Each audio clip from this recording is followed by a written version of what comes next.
Hey guys, daskro again. I am here with Glorin from Akon, and he is one of the 8v8 CGL Draft League team captains. And what we're going to do is talk a bit with Glorin and learn a little bit more about the CGL 8v8 Draft League, about his past experiences and why you should be excited about this coming event. Glorin, how you doing? Pretty good. How are you? I'm doing real well. I got my coffee, and I am good to go. We're playing an 64-man Metro right now. This is sort of a clusterfuck of a map with this many people and this close of a range, but it's sort of mind-numbing at the same time. Mindless fun. Oh yeah. Now, Glorin, I see that you are ranked 99. So wow, you are getting close to that rank 100. Maybe we'll even see it come up. While we record, I hope we do. A couple minutes. Should have it in a couple minutes. Now, for those that don't know anything about the CGL 8v8 Draft League, if you were to summarize what it is, how would you describe it? Basically, we are in a sort of drought of tournaments. Previously, we had the Plantronics tournament, and a little time passed, and we had the Gigabyte tournament. And that's recently concluded about a month ago. And I think Acute Chronic was the one who came up with an idea of what can we do to get the community, interested in some sort of competitive activity, and something that wouldn't just be centric on a handful of teams, like the top 4, top 5 teams. How can we get everyone involved? So he came up with the idea of a draft league based on the previous draft leagues in, I think, Desert Combat and BF2, I guess. I don't know too much of the history behind them, but there was draft leagues in the other battlefields. I'm sure you know about them. Oh, yeah. And it was sort of a hit. The idea was, well received. So we threw a couple ideas around. He invited me to be a captain, and basically it took off. A lot of people expressed strong interest in it, and the timing was good. Like I said, the Gigabyte tournament had recently been concluded, and people were basically looking for something to keep 8v8 alive, because after Plantronics, 4v4 kind of died out, and it was suspected that 8v8 was going to die out as well. So people were kind of sitting around and trying to figure out exactly what it is they could do to get their fix for competition. That makes sense. And this event will be 4 weeks long in length, I believe. Is that correct? I believe so. Yeah. I think it's sort of kind of up in the air. We're gonna play it by ear, but that's, I believe, the plan for now. Very cool. Now, let's you talk a little bit about how the draft league has been used before in past Battlefield games. What are your experiences, be it with past Battlefield games or other games, when it comes to competitions? I have a lot less Battlefield experience than people think I do. I started playing. I played Battlefield BF2 when it came out, and my computer simply wasn't good enough. I think I was playing Counter-Strike at the time, and so I played that for about a month. I played the original Battlefield, but again, my computer wasn't good enough. That was 1942, so I was one of those kids who just sat in like the big aircraft carrier thing. You just lobbed shells into the island for about 30 minutes straight until my computer crashed. So I got about a month's worth of entertainment out of that. And man, I was like 14 years old at the time. So I really didn't have any competitive experience with Battlefield until BC2. That was after I got done with World of Warcraft. So yeah, I played BC2 with Snarf, Un4, Scorpion, a couple other guys on Team Feisty. But that was only the beginning of BC2. It was the, what was it called? The original 4v4v4 tournament for PAX East, I think? Yeah, it was a TDM tournament, yes. Yeah, I played in that. And in fact, Snarf benched me. He thought I was just some like World of Warcraft player. He didn't know I was actually really good. And he benched me for like Un4 or something. So I played in like 2 scrims against Rival and Nexus, top fragged, and then I got benched by Snarf. That was the extent of my Battlefield experience until BF3. Wow. Now, did you have competitive experience in Counter-Strike or other popular games like that? Oh yeah, I've been competing for a very long time. You want to go into that? Like yes, I would actually. All that. Yeah. All right. Well, I played. I think it all started with like competitive Ultima Online. Like I was totally into the PvP stuff in Ultima Online. That shit was awesome. And I went from Ultima Online to I think Rogue Spear, or like the original Rainbow Six. And again, I was like 12 years old or something at that point. And from there, I got into Counter-Strike. I played the Counter-Strike betas, and I played for about a year, and then I took a break. I wasn't quite good enough to really get a sense of the depth of competition, if you know what I mean. Yes. So from that point, I jumped between games. I played a lot of Operation Flashpoint. I did a lot of like Raven Shield was the game I went to, and I competed in a lot. I was damn good at that game. I was starting to actually enjoy competition. It's sort of interesting that I did a lot of. You bring up the Raven Shield reference because there are a number of BF3 players. Well, a number of BF3 there players is. I was surprised to learn that. Transitioned out to from Raven Shield, and I think that's Raven Shield was awesome. One of the more interesting things about Battlefield is that if you look at Team Rival, for instance, which has been one of the more successful teams in BF3 and BC2, they came from PlanetSide, and so they're able to make this sort of transition. But sorry for interrupting. So after you're doing Raven Shield, what would you go next on? I went back to Counter-Strike. I played, I think it was Counter-Strike 1.5 at the time, and at that point I'd gotten my my taste of competition. I knew my personality. I was incredibly competitive, and when I started Counter-Strike for the second time, I think in 1.5, I went in to just master the game. Like I knew what I had to do. I'd been incredibly good at Raven Shield, so I knew what it took to get to the top of competition. So when I started playing Counter-Strike again, I didn't pub at all. I didn't even touch pubs. The first time I loaded up Counter-Strike,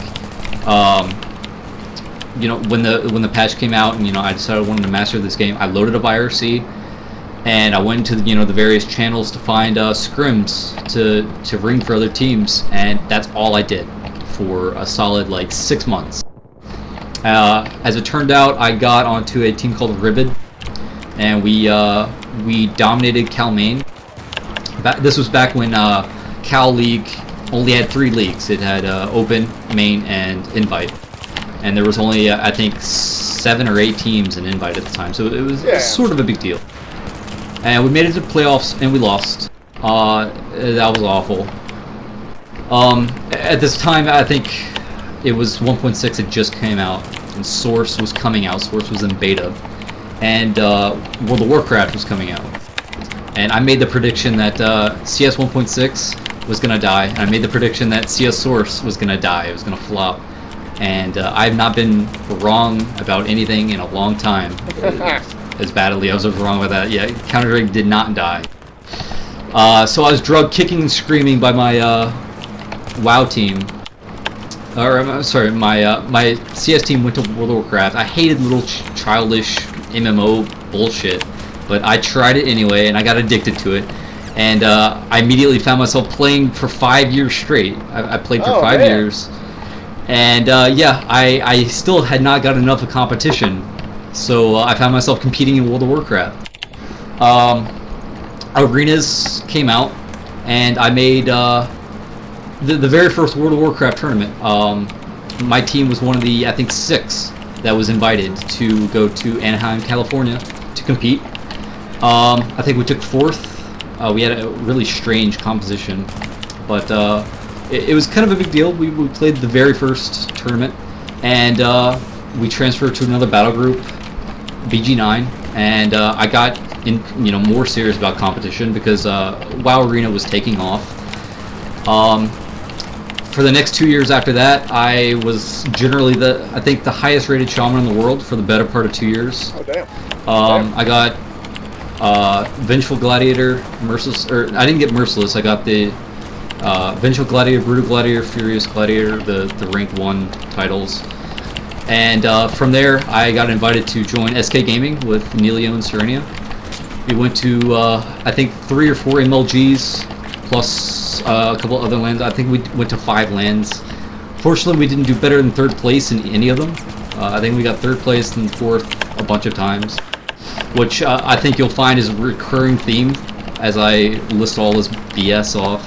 So we did a bunch of lands, did no better than 3rd. I got tired of WoW at the time. You know, I basically accomplished everything there was to accomplish in that game, and I got an itch for FPS games again. So I went to BC2, and I played with Snarf. Snarf had no idea that I was actually good, so he benched me, which I still give him shit for. And they lost the PAX East tournament, the TDM thing. I remember that, yeah. We lost that. And I have this horrible habit. I have a really bad habit of deciding games are not competitive and thinking they're gonna die, and they actually don't. So I went from BC2 to Modern Warfare 2, thinking that might be competitive. It was not. And basically I jumped between the 2 FPS games for a while until I played Black Ops. In Black Ops, I was determined to actually win something. Like, you know, I was tired of getting 3rd and 4th, so I put, you know, my balls to the wall and tried to actually be the best. I got damn good at the game. I played with Massive Unit. I'm sure you know a lot of those guys. Oh yeah. For about a month or so, and then I went with I joined a bunch of other well-known guys, Cerberus, Reflex from COD 4. A bunch of other guys. The team was Lollards Lancaster, and they eventually went to Itemize, which is a well-known team in CS. We played throughout all of Black Ops, and we were generally the number 2 team throughout the whole time. The number 1 team was EMG. Yep. So we did a bunch of ESLs, we did a bunch of CVOs, and we took 2nd place in practically every single one. I think we took 3rd in one of the ESL. So the story of that never really changed. I took a bunch of 2nds and a bunch of 3rds, and it was incredibly frustrating. Yeah. One of the themes that you talk about as you describe your gaming history is your desire to play competitively. Tell me more about, you know, what that drive is and what that means to you. I've always. My dad was competitive. He always told me, you know, if you're gonna do something, be the best at it. So I've always had to be the best, or at least try to be the best. I think competition in any form, be it, you know, sports in high school or gaming or anything like that, any form of competition is special. I think competition allows you to figure out who you really are.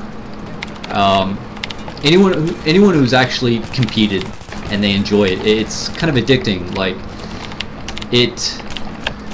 when you lose at something, when you lose and you try your best, it's not that bad to lose, really, and you figure out who you are. I mean, losing's horrible, but competition allows you to figure out who you actually are as a person, how well you take loss, how well you understand, you know, how you overcome adversity and things like that.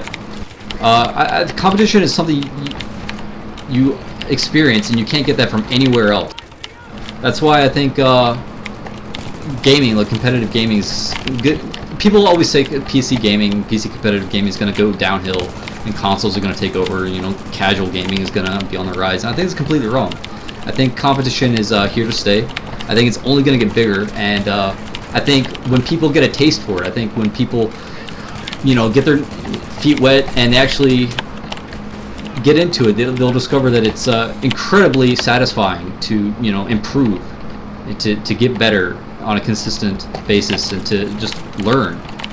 And as I said, you start to learn who you are. You start to learn, you know, what you can do, and it gives you a new outlook. Like, I get the feeling like, you know, when I become the best at a game, it carries over to other parts of your life where you feel as though, you know, you can be the best at anything you put your mind to, and it's incredibly satisfying. Well, I think that's very well said, because what you're describing is being able to learn not just how to play a game, but more importantly, learning the process of understanding a task that you're given and trying to master that task in the form of a skill set. And that does indeed transition beyond not just the game, but to everything that you do. The learning the various types of maneuvers and tips and one way to put that, I think, is a good way to put exactly what you're saying is that mastery in of itself is a skill. It's a skill set. Learning to master something is a skill, and you can become better at getting better at things, and to do so is extremely satisfying. Very well said. What do you think is the biggest difference between playing competitively in Battlefield 3 and pumping it up? It's a really good question.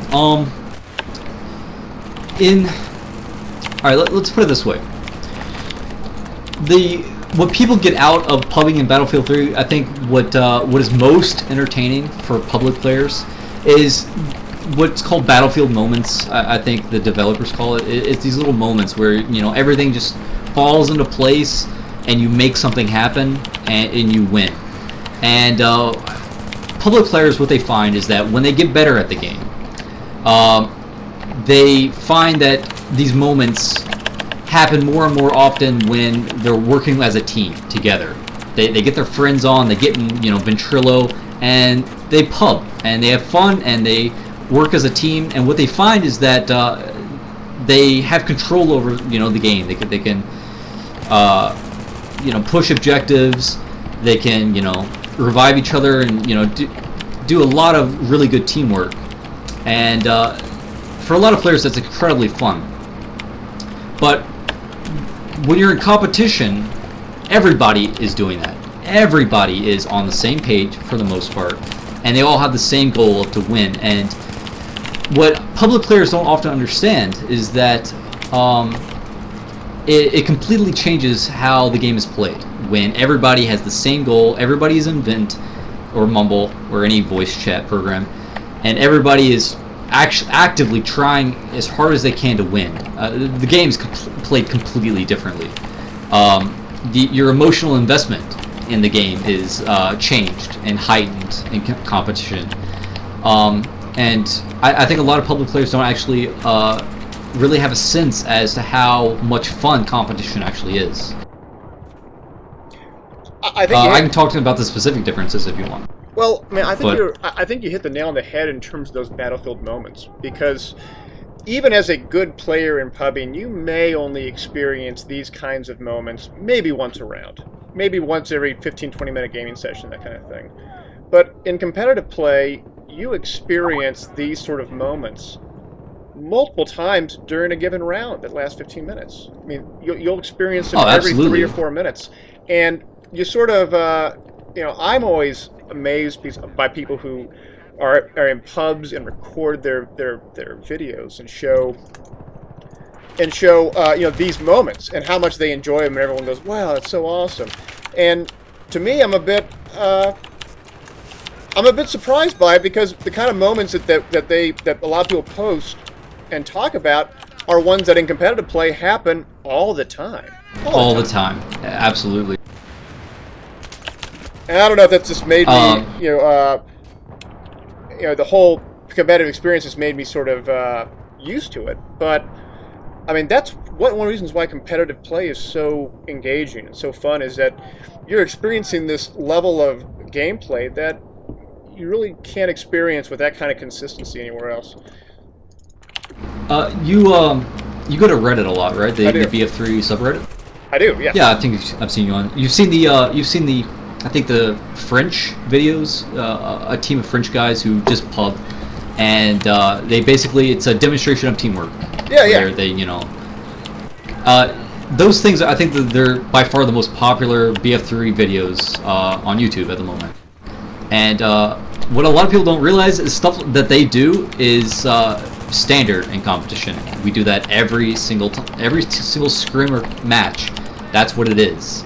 And people are just blown out of the water what a good team can do, how satisfying it is to, you know, just get into the game and to have all 4 people or all 3 people on your squad like just hammering out, you know, objectives and doing everything it can to win the game. It's I can't even put it into words how immersive it is.